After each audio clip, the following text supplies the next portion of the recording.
Understanding tensors, a comparison between PyTorch and TensorFlow. Tensors are fundamental data structures in deep learning, serving as the building blocks for neural networks. In this article, we'll explore the concept of tensors, from scalars to n-dimensional arrays, focusing on the differences between PyTorch and TensorFlow implementations. A tensor is an n-dimensional array of data. It's n graph math. They have went from HTTP to HGTP, Hypergraph Transfer Protocol, and the reason for that has to do with IBM and deep learning. We're going to Google Hypergraph Math, and we're going to click on the images. As you can see here, they have the ability with your toroidal fields of your entire biofield using discrete math to manipulate all this. And this part here, they take all the toroidal fields and they turn them into readable machine learning math that they can route with the new protocol, not HTTP, and they map it. They make little maps for themselves of your different toroidal fields as they change. And that's why your neural networks, convolutional neural networks, HyperWorks, HyperEdge, they all take care of that deep computation. Now let's go back, and we're going to click on the Wikipedia. In mathematics, a hypergraph is a generalization of a graph in which an edge can join any number of vertices.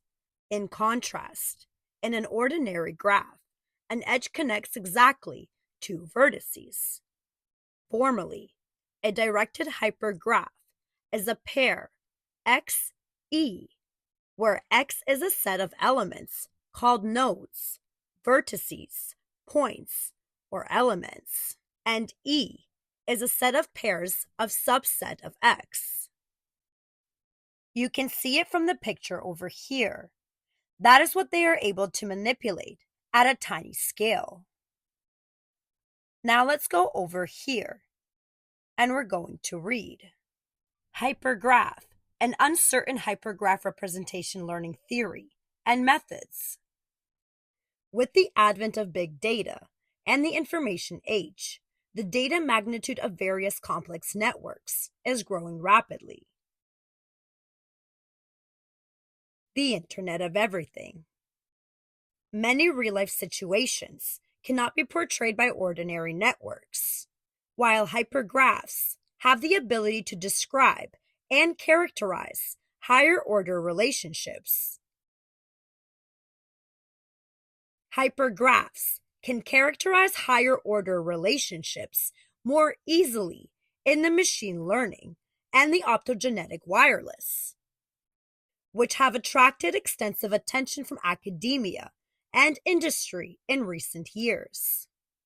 Firstly, this paper describes the development process, the application areas, and the existing review research of hypergraphs.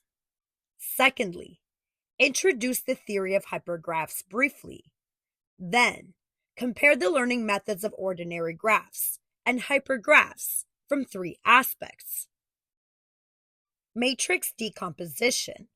That's taking it apart so it can change your feature values for your digital ID and put it back for augmented reality, virtual reality, and the drones doing surgery. Random walk and deep learning. Next, introduce the structural optimization of hypergraphs from three perspectives. Dynamic hypergraphs. HyperEdge weight optimization.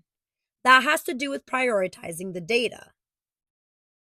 And multi-module hypergraph generation. After that, the applicability of three uncertain hypergraph models were analyzed based on three uncertainty theories. That's basic mean, medium, and mode. What you did in the past, what you're focused on right now, and what you might do in the future. Probability theory. Monte Carlo. How to know the unknown algorithm stuff. Fuzzy set.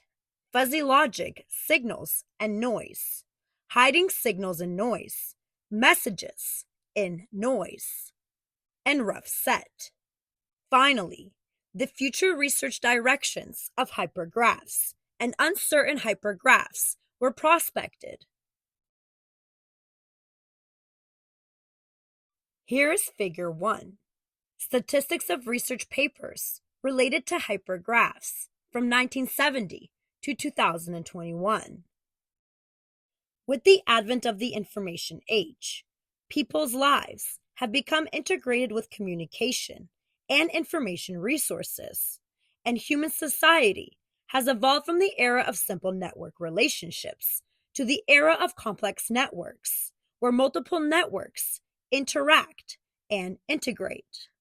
Many situations in real life that cannot be portrayed by ordinary networks.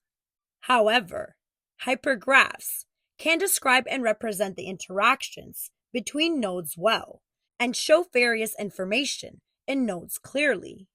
Hyperedges can portray complex networks perfectly. For example, paper collaboration networks. Protein networks. That would be DNA origami, folding proteins. That's entertainment for them. And chemical polymer networks.